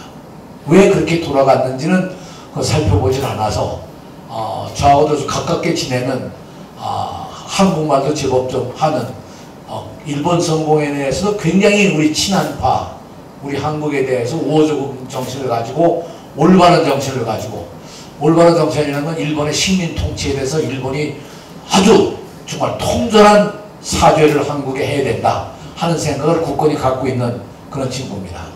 그런 의미에서는 괜찮지만, 아무튼 일본에 있는 성공회 관계 대학교가 한 10개 정도가 되는데, 이사장은 성공회 사람들이 하더라도 총장은 대부분 다 일반 교수가 하거나 일반인들이 다 하고 있는 것이 통상적인 예입니다.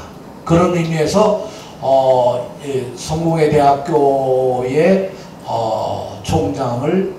총장의 자격 기준을 정관해서 그걸 삭제해야 된다는 데 대해서 난 전폭적으로 찬성을 합니다.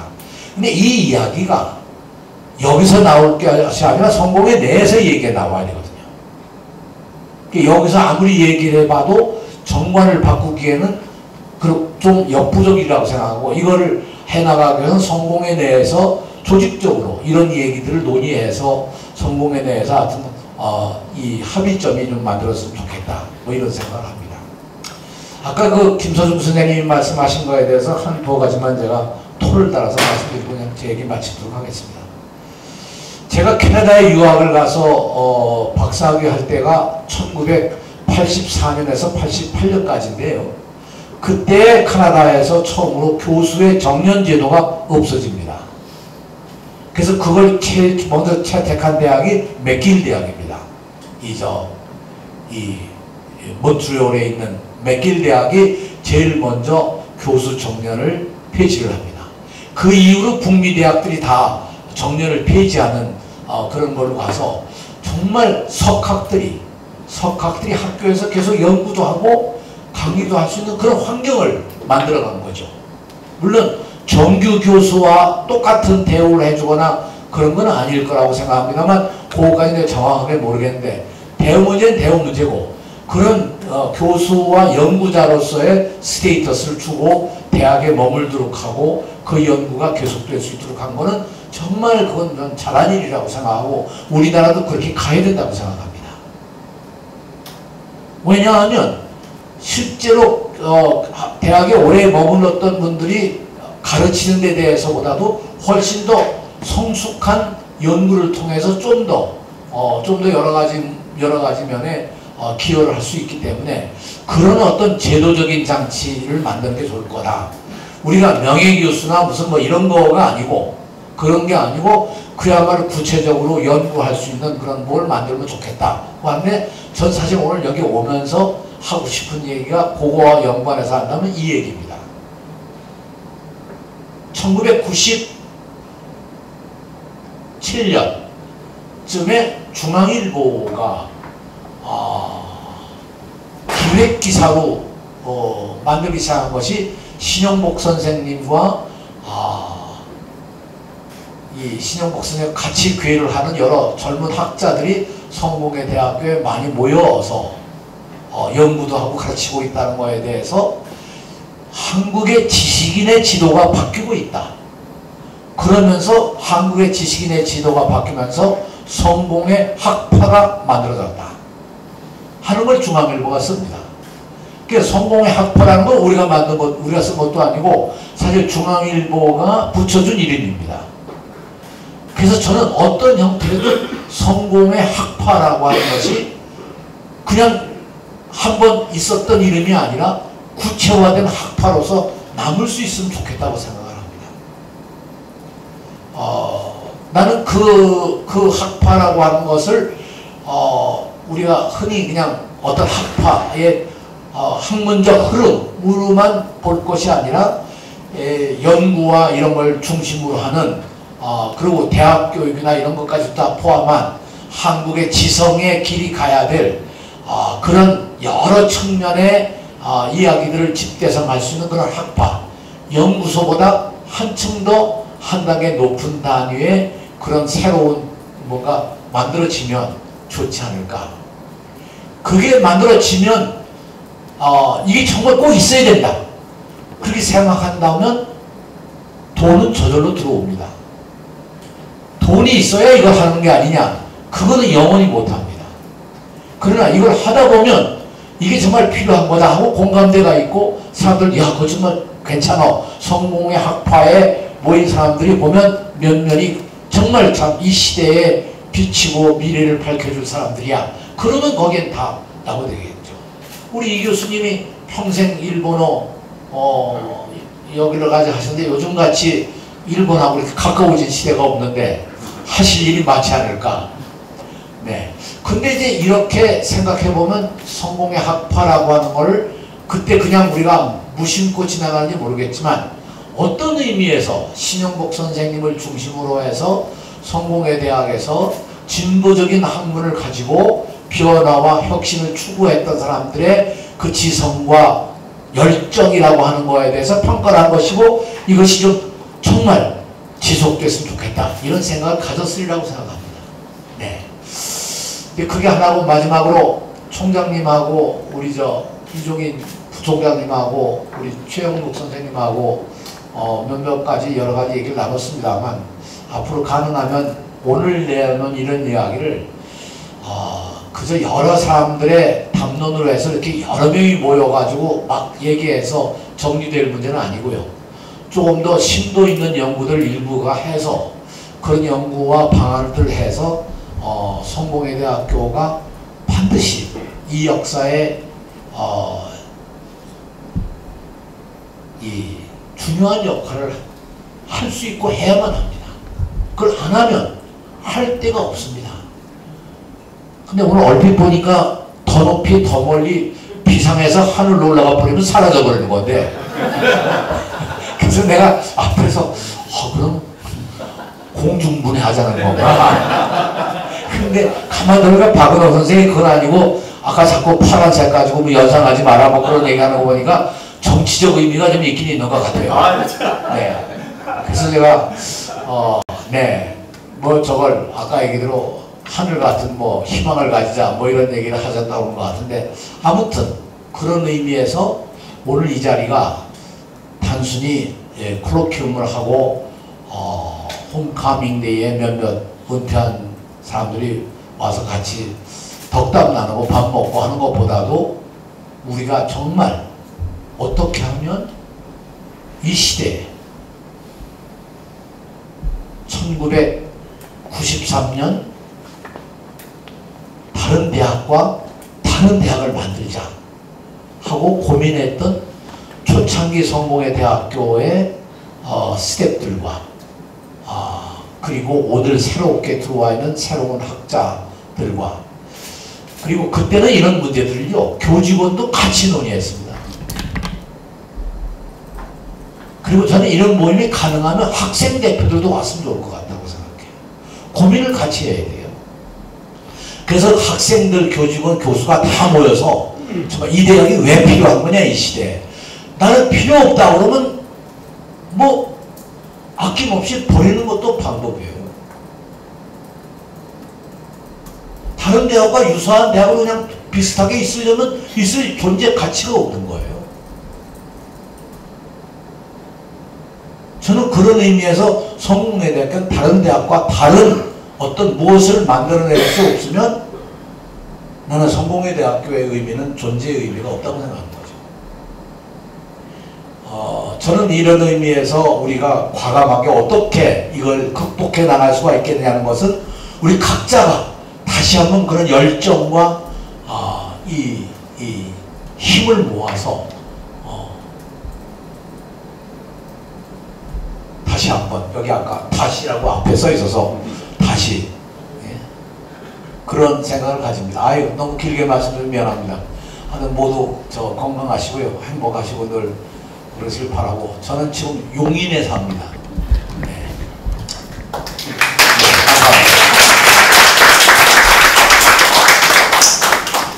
네, 선생님 너무 감사하고, 그 무엇보다도 이 총장 개방 문제에 대해서 우리 신부님은 어떻게 생각하실까 궁금했는데, 좋은 말씀을 해주셔서 너무 감사합니다. 아까 이제 교수가 총장 될 수 있는 길을 열자 이 말은 이제 제 말이 아니라 여기 그 문건에 볼 것 같으면은 김은규 신부님이 이제 제안을 해주신 사항이고, 그래서 제가 오늘 다시 한번 좀 말씀을 드리고. 근데 그 얘기는 약간의 어폐가 있어요. 네. 이제까지 총장들 다 교수가 됐어요. 교수 아닌 사람이 총장 된 적 없어요. 대한성공의 그러니까 성직자가 교수가 되는 게 아니라 성직자가 되는 길을 그렇죠. 얘기겠죠. 그러니까 그건 그렇게 해석을 해야. 예, 맞습니다. 대한성공의 성직자가 아닌 교수도 총장이 될 수 있는 길을 열자라는 어떤 제안을 이제 김은규 신부님이 이제 문건에 그 썼길래 이제 제가 인용을 했었고, 그 다음에 이 총장 개방 문제, 특히 이제 김은규 신부님이 이렇게 제안한 사학혁신 보고서 요 결론과 관련해서는 제가 지난번 이사회 때 이사장님한테 간곡히 좀 부탁을 했습니다. 이렇게 뭐 사학혁신 사업을 하느라 고생들 했고, 또 그 중에 중요한 결론 중에 하나가 바로 이 총장 개방 문제인데, 이거를 이사에서 진지하게 좀 논의할 수 있는 장을 만들어 주시면 고맙겠다, 이렇게 이제 말씀을 드렸는데, 아직까지 저한테 이거 관련해서 논의하자는 얘기는 못 들었지만은 저는 뭐 하여튼 기대를 하고 있습니다. 그 신부님, 안건수 신부님 그래도 나오셔가지고 그래도 짤막이라도 그냥 여기서 할게요. 네. 예, 그 88수를 맞으신 총장님의 열정을 얘기해. 저는 더 이상 할 말은 없고요. 여러모로 정말 힘든 때 견디고 계시다고 제가 알고 있습니다. 힘들수록 더욱 서로를 좀 깊이 바라보면서 이겨내시기를, 그리고 반드시 아까 우리 총장님 말씀하신 대로 어떤 새로운 가능성을 여러분들이 스스로 만들어낼 수 있으리라고 저는 믿고 옆에서 계속 응원하고 옆에서 계속 기도하겠습니다. 고맙습니다. 초청해 주셔서 대단히 감사합니다.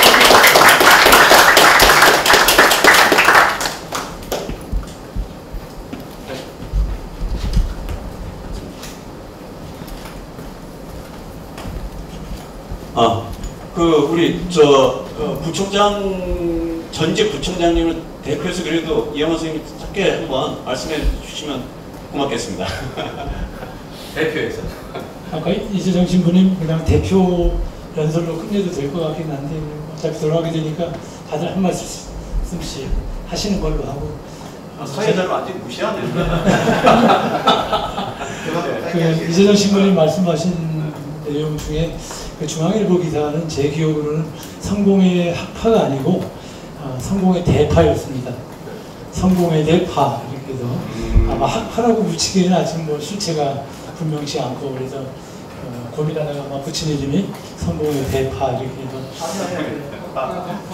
성공의 학파예요. 예, 이건 팩트 체크를 해가지고 예, 어느 쪽이 뭐 더 좋은 의미인지는 잘 모르겠어요. 학파라고 하면 이렇게 주어진 이미지가 있는데 대파는 새로운 개념이라서 이렇게 가능성도 많고 그 마이크 잡은 김에 하여튼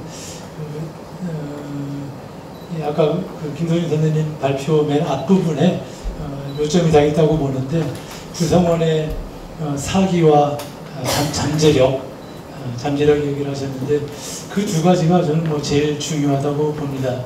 그리고 우리 성공회 대학에 대한 사람들의 좋은 이미지 중에 상당 부분이 사실은 그거 아닐까. 저한테 하여튼 좋은 얘기 해주신 외부 사람들은 하여튼 뭔가 대학에서 뭔가를 하려고 하는 사람들은 그 귀감 중에 하나가 성공회 대학이다.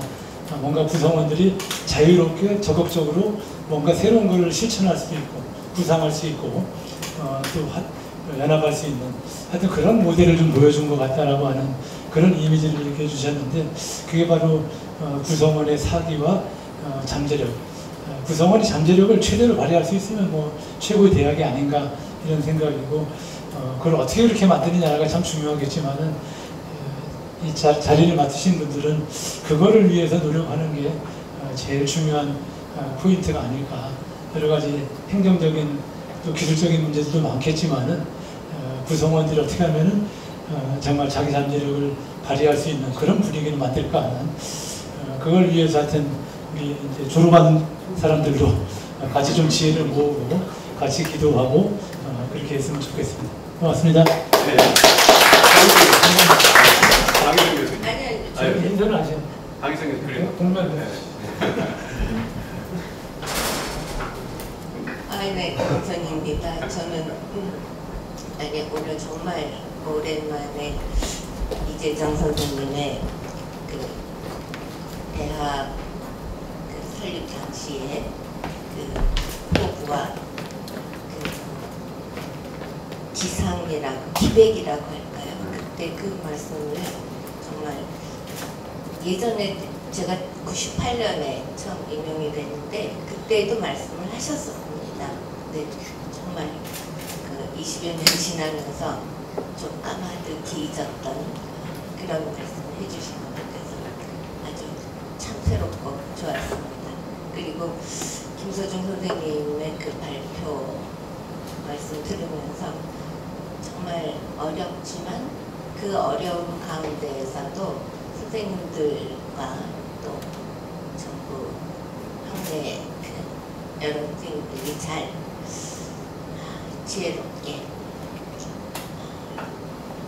힘든 것을 헤쳐나가실 수 있지 않을까. 그리고 그거를 저희는 어떻게 뒤에서 좀 후원을 할 수 있을까 이런 생각을 했습니다. 네, 감사합니다.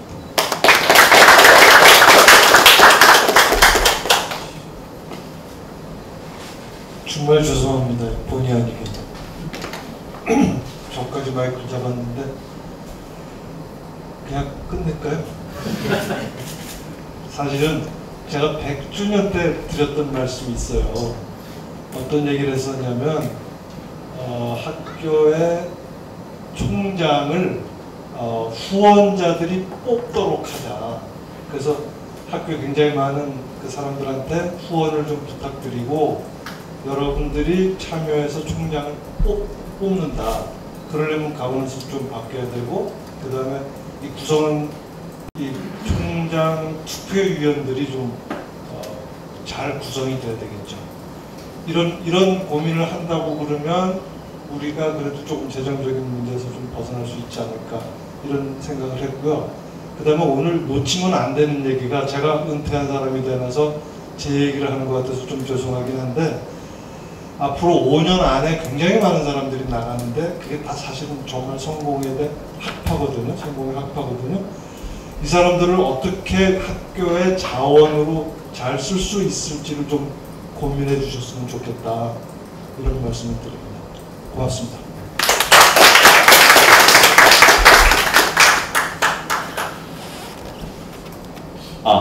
예, 감사합니다.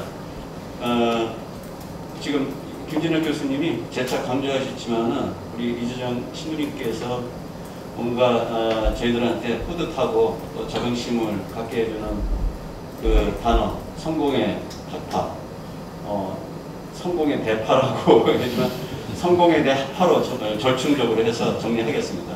그래서 성공에 대해 학파에 그 어려운 시기에 글쎄 지금보다 더 어려웠는지 모르지만은 학교를 제대로 반석기에 올려놓기 위해서 노력하신 우리 이재정 신부님 그리고 선배 교수님들이 다 이 성공에 대해 학파의 중심이었고 중치였기 때문에 우리가 앞으로 전진을 나가는 데 있어서도 이 선배 교수님들의 힘이 또 필요하고 또 그런 만큼 또 후배 교수들한테 많은 힘을 주실 거라 이렇게 생각이 들어서 오늘 이 자리에 또 모시게 됐습니다. 그래서 기대 이상으로 좋은 말씀을 해주셔서 감사하고 무엇보다도 이 더운 날씨에 이렇게 끝까지 자리를 해주신 여러 교수님들 감사드리고, 그래서 우리 이영 교수님하고 제가 소통을 자주 한다고 얘기하지 않았습니까? 무엇보다도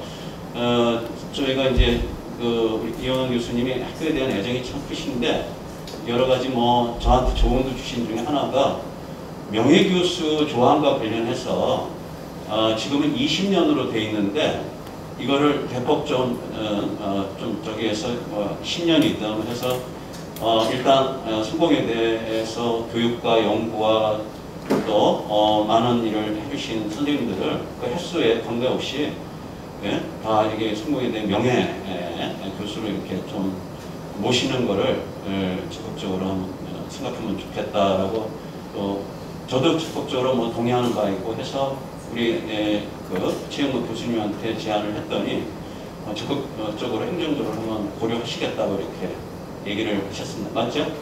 우리 최영무 교수님? 예, 맞습니다. 네, 너무 감사하고 그렇게 해서 앞으로 또 더 많은 태인 교수님들이 제2차 두 번째 또 태인 교수님 홈커밍의 그런 행사가 있을 때 잘 지켜주시면